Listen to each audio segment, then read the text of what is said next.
In this video, we're going to discuss and review the brand new Hasbro Pulse Ghostbusters 4-pack from Mego. We'll begin with a reign of terror. A few murders here and there.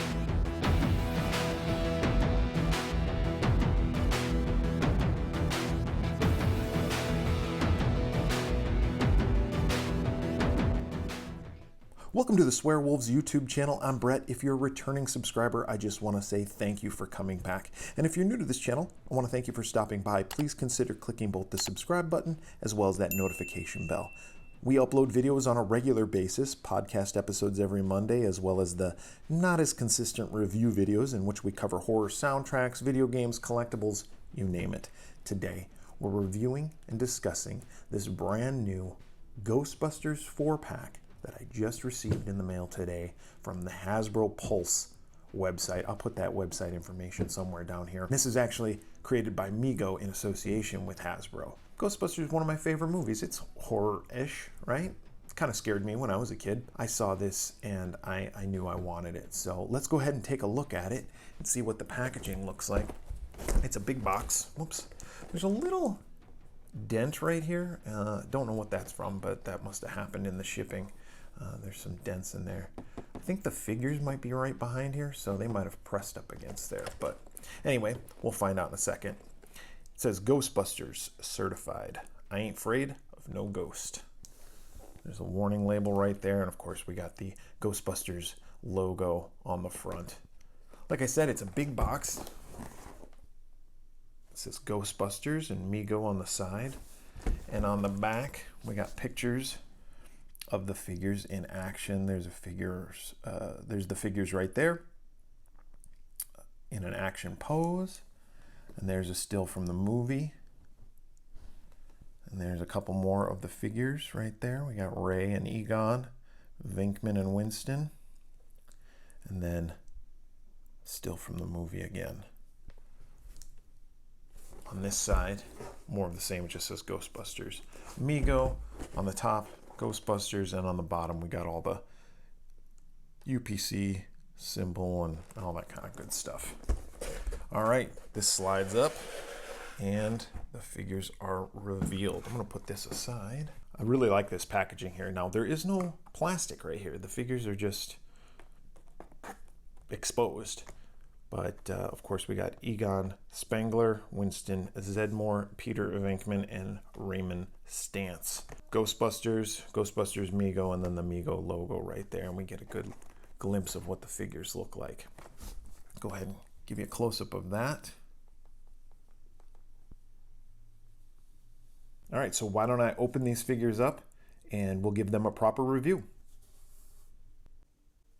All right, I got the figures open. Before we get to the figures themselves, I want to talk about these accessories here. Now, we did get 4 Proton Packs, which I will talk about in more detail in just a second, but we also got this box here that has some accessories in it. Don't know what's in it, so why don't we go ahead and open this up on camera.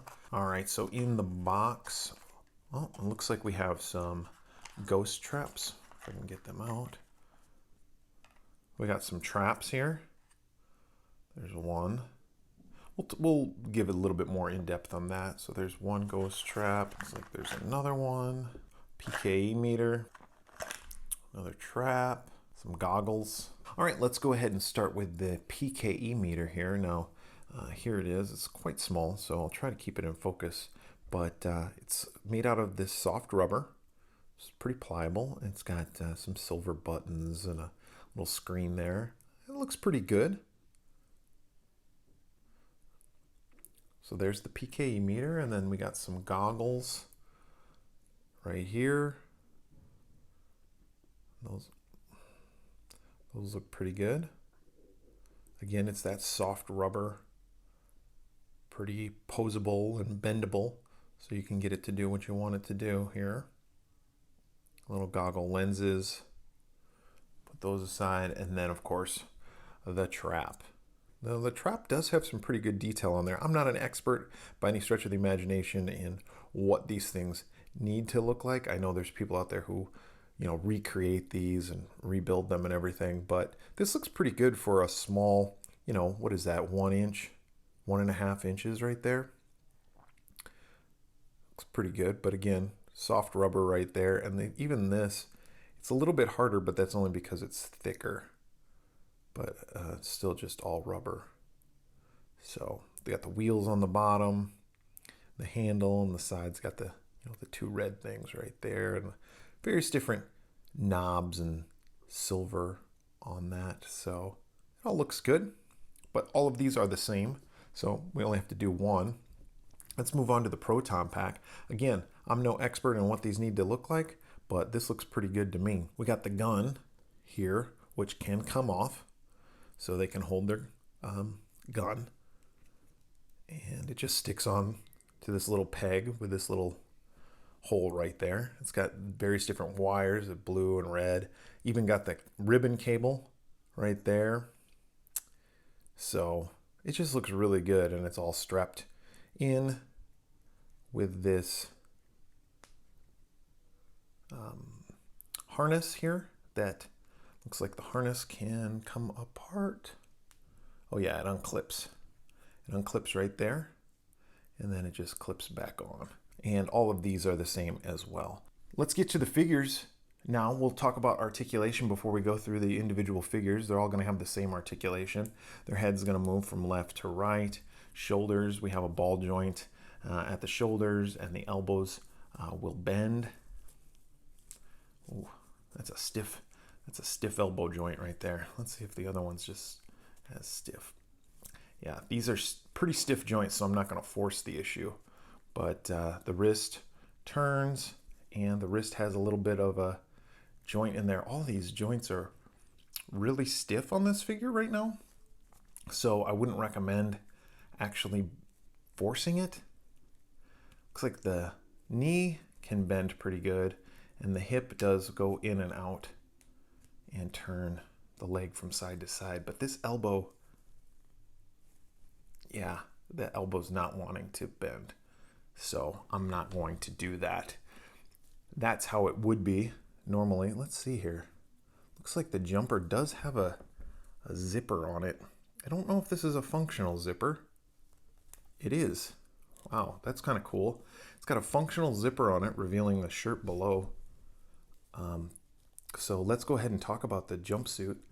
From the back side, you see it's just like this brown, thick, almost like a burlap material. It's not burlap, but it's thicker than most material. It's not like a soft cotton. You have the Ghostbusters logo on the side. Then here at the elbow, it looks like it's got kind of this elastic bit here. Of course, it says Zedmore right there. And some knee patches. And Winston, Egon, and Ray all have their jumpsuits tucked into their boots. Vinckman does not, but the boots are just these normal Mego boots, and I'm pretty sure that these would come off if I wanted to. Yeah, they come off. And the belt, looks like the belt could probably come off as well. Again, it's just made of this, well, I don't know if the belt can snap off right there, but it is made of soft rubber. So that's good. And again, you got the zipper. That is a functional zipper. These are some of the better Mego figures, probably because they did partner with Hasbro, but these are some of the better quality Mego figures that I've seen. And it goes up.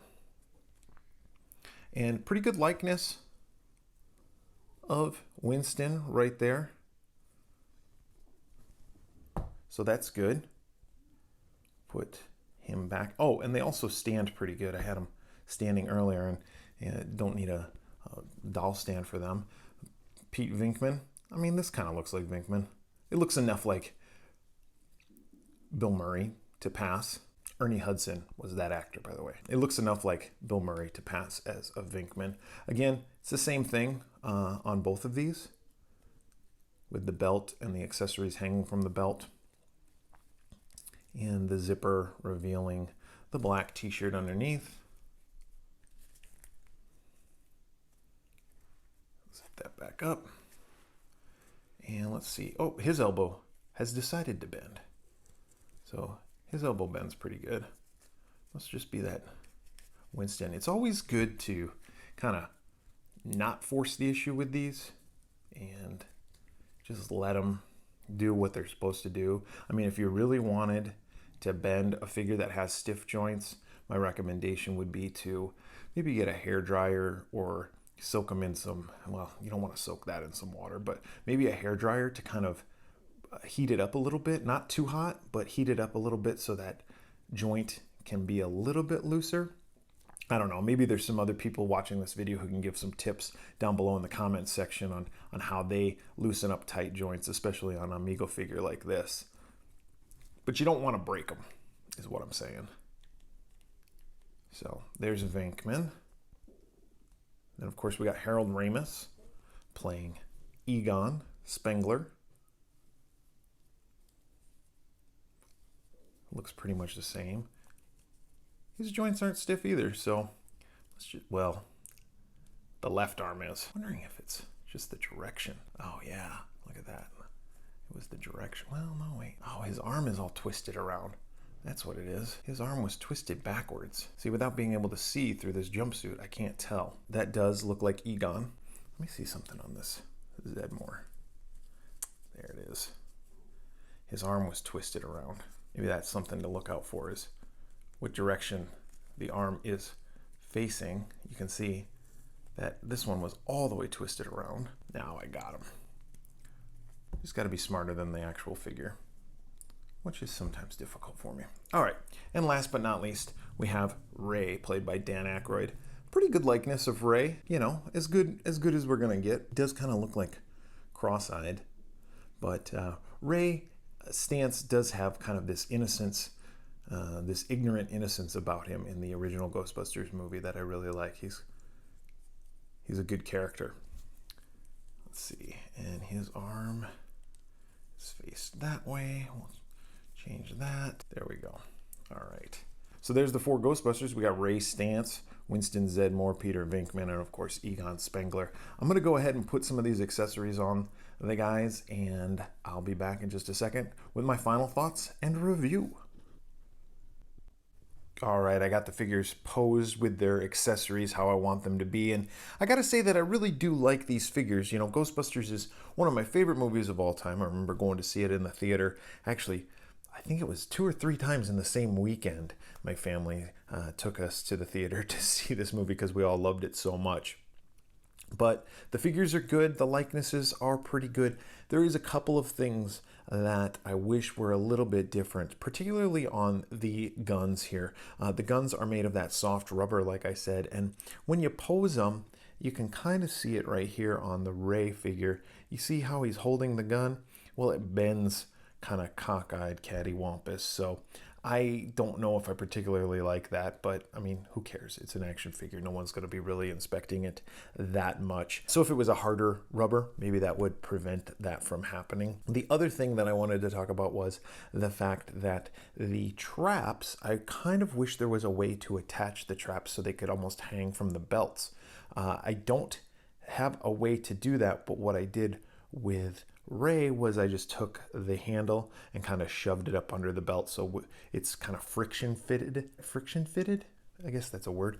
It's friction fit inside there so it's not falling. The third thing that I don't like about it is that it's almost impossible to get them to hold on to a trap. With the hands the way that they are and just being not able to close, no alternate hands obviously with these Mego figures, but and with the handles being as small as they are, it just kind of loosely fits in there. It took me a little bit of a while to get Vinckman here to hold on to the trap, but that being said, I mean, you could have had a bigger handle maybe, but then it wouldn't look as accurate. The P.K.E. meter has a big handle, so it fits nicely in the hand right there. That being said, I mean, you can still order these if you go to Hasbro Plus, probably HasbroPlus.com. I don't know. I'll put a link to wherever you can go down below here.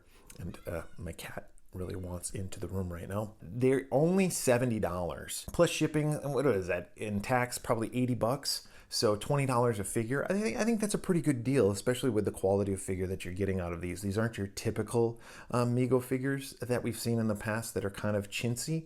These are more detailed and better material, I think, that they're using on these figures. I don't know. I haven't bought a Mego figure in a while. I don't know if that's the standard or if it's just because of these Hasbro exclusives. So for me, I am going to give it, because of the value and what you get, I think, and the packaging and everything, I think it does deserve a pretty high rating, but I don't think it deserves 5. And the only reason why is because of the lack of ability to hold on to items there.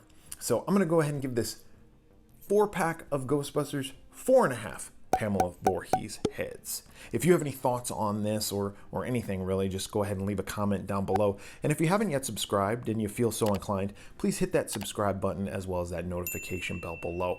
We are the Swearwolves, and we do a weekly show in which we review horror movies. You can watch it here on this channel every Monday, or find it wherever you listen to your favorite podcasts just by searching for the Swearwolves. You can also visit our website at theswearwolves.com. So for the Swearwolves, I'm Brett, and we're ready to believe you.